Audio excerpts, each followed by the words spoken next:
नमस्कार।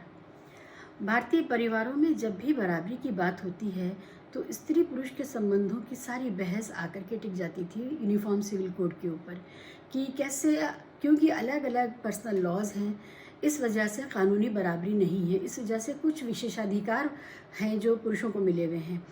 ऐसे में इस डिबेट में जब भी बात होती थी बुद्धिजीवियों के बीच में, तो सभी ने ये बात कही कि पहले ड्राफ्ट आएगा, हम उसको देखेंगे, अगर वो ठीक है तो हम उसका समर्थन करेंगे, अगर वो गलत है या वो बराबरी के सिद्धांत पर पूरा नहीं उतरता है तो उसको दुरुस्त कराया जाएगा, ठीक कराया जाएगा। संविधान में भी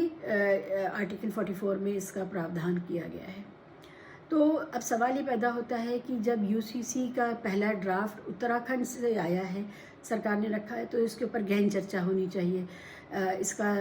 बेवजह विरोध नहीं होना चाहिए, इस पर चर्चा कीजिए। इसमें बहुत सारी ऐसी प्रावधान हैं जो कानूनी तौर पे भी नहीं टिकेंगे और जो इसका घोषित उद्देश्य है उसके भी विरुद्ध जाते हैं, जैसे ट्राइबल वाला मामला है या इस तरह की और भी कई चीज़ें। तो उस पर और ज़्यादा सोचने विचारने की ज़रूरत है। लेकिन जो पॉलीगैमी का सवाल है, जो इस तरह की और बातें हैं कि रेगुलर हिंदू, मुसलमान, सिख, ईसाई, पारसी या नास्तिक परिवारों के अंदर स्त्री पुरुष के बीच में, पति पत्नी के बीच में जो गैर बराबरी है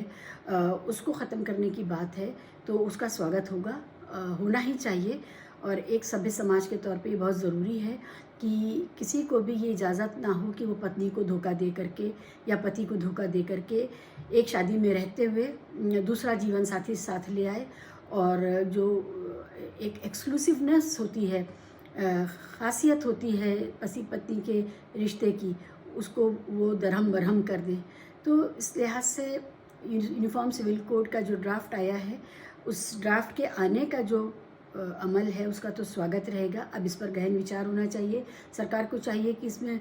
पर्याप्त समय दे जिससे कि इस पर आराम से बात हो सके और ये ना लगे कि सिर्फ चुनाव है सामने इसलिए हो रहा है। बहुत से लोगों का ये भी मानना है, ख़ासकर मुसलमानों का, कि ये चुनाव है इसलिए कर रहे हैं। चुनाव में हिंदुओं को ये मैसेज देने के लिए कि देखो हम मुसलमानों की चूड़ी टाइट कर रहे हैं, उनको तंग कर रहे हैं, या हम उनके विशेषाधिकारों को ख़त्म कर रहे हैं, तो ये नैरेटिव बनाया जा रहा है। तो जिन लोगों को ये लगता है कि ये नैरेटिव इसलिए बनाया जा रहा है कि इससे मुसलमान परेशान दिखेगा, तो मेरा उनसे ये विनम्र निवेदन रहेगा कि आप जल्दी से इसका स्वागत कर दीजिए और इस नैरेटिव की हवा निकाल दीजिए, इसको पंक्चर कर दीजिए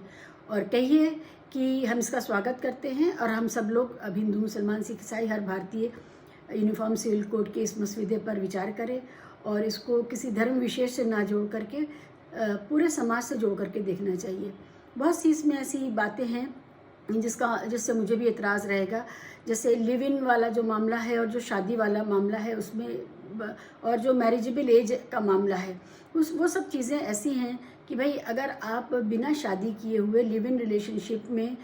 स्त्री पुरुष को रहने की इजाज़त देते हैं और उसमें आपने किसी भी तरह की ना 21 साल की ना 18 साल की रोक लगाई, और आप शारीरिक संबंध बनाने की पर भी आप रोक नहीं लगा सकते हैं, तो शादी करके समाज की वैधता प्राप्त करके, कानून की वैधता प्राप्त करके भी जो लोग साथ रहना चाहते हैं शादी करके, आप उन्हें क्यों रोक रहे हैं? लिव इन रिलेशनशिप में रहते हुए शारीरिक संबंधों के चलते जो नई ज़िंदगी अस्तित्व में आएगी, उसका स्टेटस क्या होगा? और फिर उस कलंक से बचने के लिए अक्सर लड़कियां गैर कानूनी ढंग से असुरक्षित गर्भपात करवाती हैं या आत्महत्या करने के बारे में सोचती हैं या कर भी लेती हैं, या बहुत सामाजिक अवहेलना का शिकार बनती हैं बाद में। ये सब चीज़ों से महिलाओं को बचाने के लिए बेहतर यही है कि आप ये वाले कानूनों को इजी रखिए। शादी को इतना टफ मत बनाइए कि अवैध संबंधों को आप आसान कर दें, शादी को कठिन कर दें, और लेकिन शारीरिक संबंध और उनसे पैदा हुई जिम्मेदारियों के लिए आपके पास कोई दिशा निर्देश नहीं है। तो ये